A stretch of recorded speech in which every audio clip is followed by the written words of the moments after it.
Imagine waking up one morning and realizing that the things you value most, your ambitions, your desires, even your self-image, were not shaped by your deepest self, but by invisible forces around you. From childhood, you've been told what success looks like, what beauty should mean, and what happiness must feel like. Yet beneath those lessons lies a haunting question. How much of your life is truly yours, and how much has been scripted by society?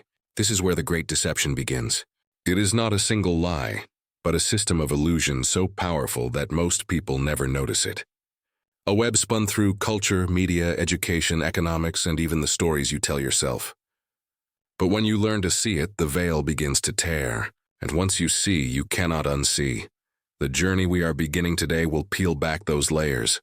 We will confront illusions, follow the guidance of philosophers and thinkers across history, and move toward a final revelation. The truth that no deception can erase, the power of your authentic self. The surface illusions of culture and media modern society calls itself advanced and enlightened. We live surrounded by dazzling technology, instant communication, and unlimited entertainment.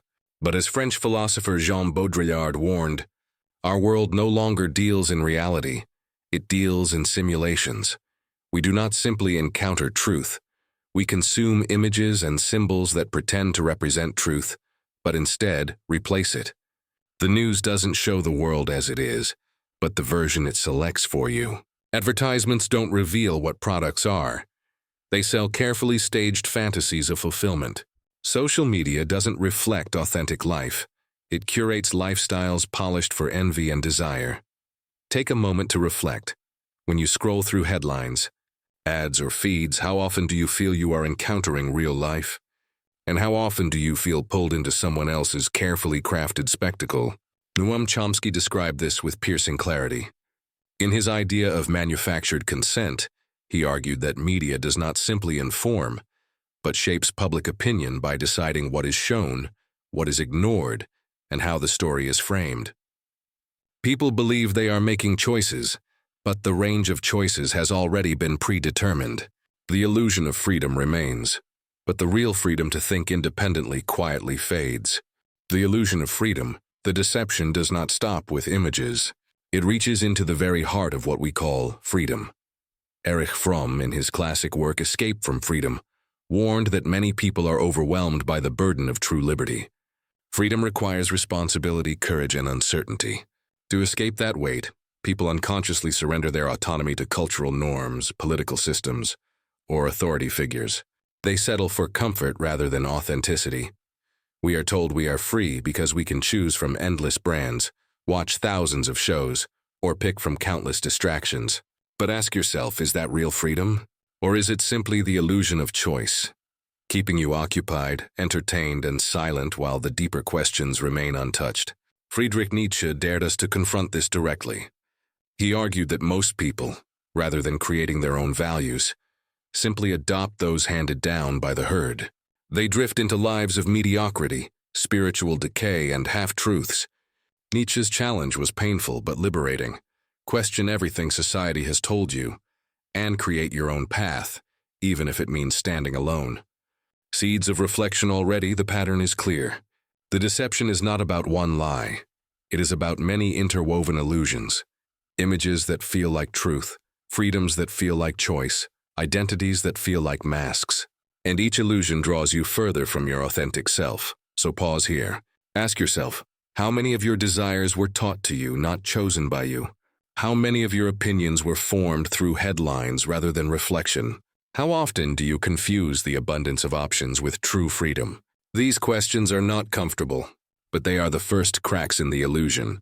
And through those cracks, light begins to shine. The great deception of modern society. The trap of identity and worth. The great deception does not only shape what we desire, it goes deeper. It shapes who we believe we are. From the beginning, society teaches us to measure worth by external standards: income, productivity, beauty, recognition, followers. These are not natural measures of human dignity. They are manufactured to keep us endlessly comparing, striving, and consuming.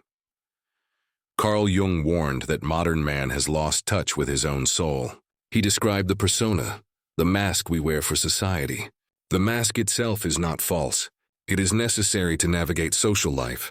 But when we confuse the mask with our essence, when we forget the difference between performance and authenticity, we lose ourselves. We live as characters, not as whole beings. Consider how often people suppress their true feelings just to fit in, or present a curated version of themselves online, carefully editing reality to match society's expectations. The mask becomes heavy, and over time, many forget who lies beneath. Abraham Maslow, through his hierarchy of needs, argued that beyond survival and belonging lies the highest human aspiration, self-actualization. Yet few ever reach this level. Why? Because society drags us down with endless distractions, seeking approval, wealth, and shallow recognition. A population of self-actualized people would be free, independent, and impossible to control. So the deception thrives by keeping us busy chasing masks instead of truth. The machinery of economy. Look closer at the system and the illusion becomes structural. Value itself is reduced to economics. Your worth is tied to your productivity. Even your time is framed as a commodity, something to spend, save, or invest. Existence becomes an account balance. Karl Marx saw this long ago. He explained how, under capitalism, workers are alienated from their labor, from one another, and from themselves. They pour energy and creativity into work, only to see its fruits turned into commodities they do not own. Their essence is extracted, packaged, and sold back to them. Does this sound outdated? Or does it sound uncomfortably familiar? How many today feel like cogs in a machine, working tirelessly yet never fulfilled? How many exchange their days for wages that barely sustain them, while their deepest passions remain ignored?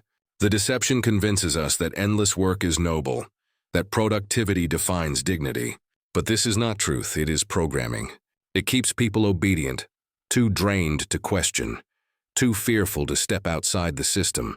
Education, conformity over creativity. The illusion of economy is reinforced early through education. Schools could be sanctuaries of curiosity and discovery, yet too often they function as factories of conformity. Children are taught to sit still, follow rules, and memorize facts. Their worth is measured by grades, not imagination.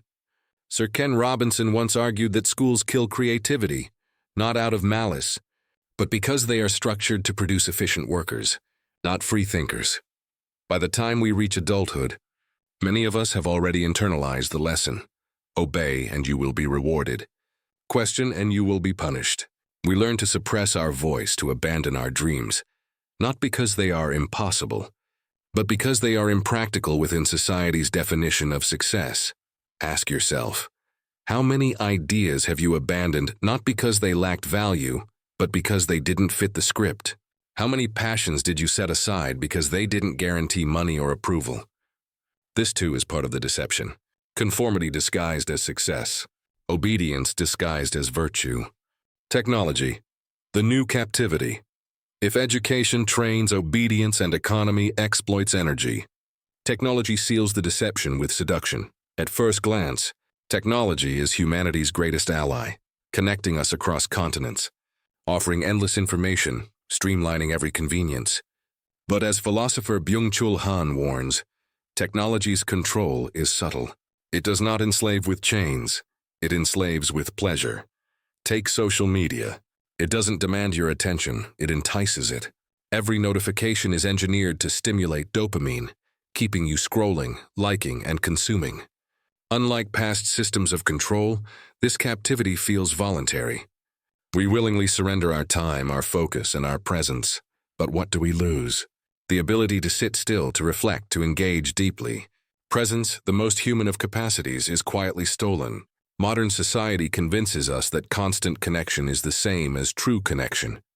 But the two are worlds apart. One fills your life with noise. The other fills your soul with meaning. And here lies the tragedy.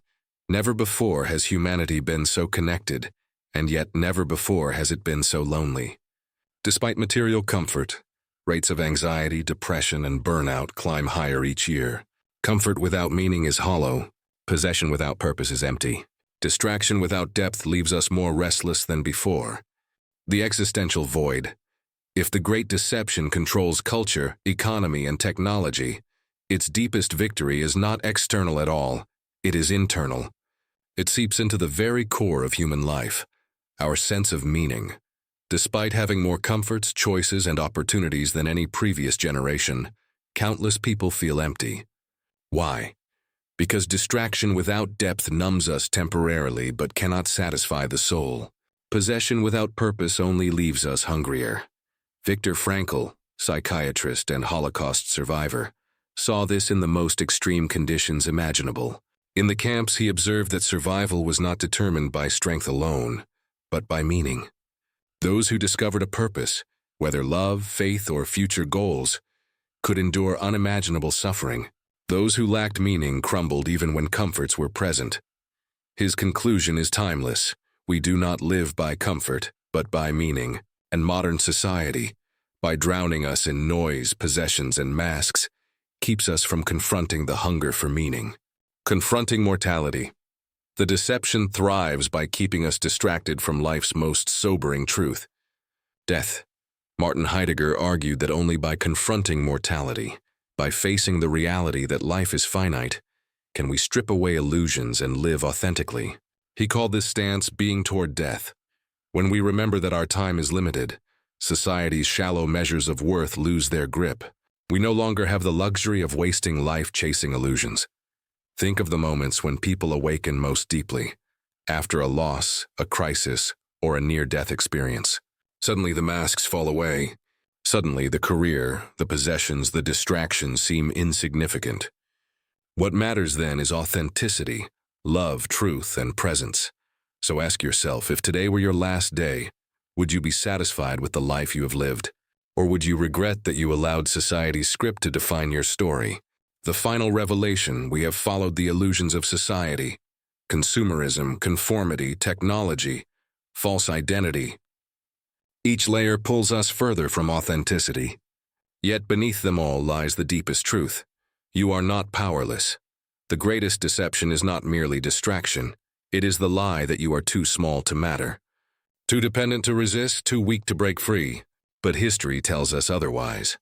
Socrates questioned the false wisdom of Athens. Buddha pierced through the illusions of suffering. Jesus confronted hypocrisy with the radical power of love and truth. Emerson declared that, to be yourself in a world that is constantly trying to make you something else is the greatest accomplishment. These figures were not gods in disguise. They were human beings who refused to remain asleep. Their awakening reshaped the world, and so can yours. What awakening means to awaken from the great deception is not easy, but it begins with 3 steps. Awareness, recognizing illusions for what they are. Seeing consumerism not as freedom but as a trap. Seeing conformity not as safety but as silence. Seeing distraction not as rest but as numbing. Awareness cracks the spell. Authority, reclaiming your inner voice. Asking, what do I truly value? What gives my life meaning? What kind of person do I want to become? These questions cannot be answered by society, media, or tradition. Only you can answer them. Responsibility, embracing the weight of freedom. As Fromm warned, many flee from freedom because it feels too uncertain. But the burden of freedom is also the crown of dignity. When you choose your path consciously, you step into your full humanity. Finally, awakening means connection. For some, this is spiritual, faith in God or a higher order. For others, it is the pursuit of justice, truth, or beauty. For still others, it is found in love and compassion. Whatever form it takes, connection reminds you that your life has a purpose beyond consumption, beyond status, beyond masks. The call to action, so pause here. Look within yourself. Ask, where am I still living by society's script? What masks am I wearing that no longer serve me? What distractions am I clinging to that keep me from silence? These are not questions to answer in a moment. They are questions to carry with you. Let them work on you. Let them disturb you. And let them slowly reveal the truth. Because here is the most powerful revelation. No matter how deep the deception, your inner spark remains untouched. Society can bury it, distract you from it, even mock it. But it cannot destroy it. That spark, your consciousness, your longing for truth, your hunger for authenticity is indestructible. The moment you choose to listen to it, the deception begins to collapse. Conclusion: real revolution begins within. Change the inner world and the outer world follows. A society of awakened individuals cannot be deceived in the same way. They no longer seek validation from illusions. They live from truth. And the most radical act in a world of deception is to live as your authentic self. So awaken. Do not settle for masks or distractions. Do not confuse noise with meaning.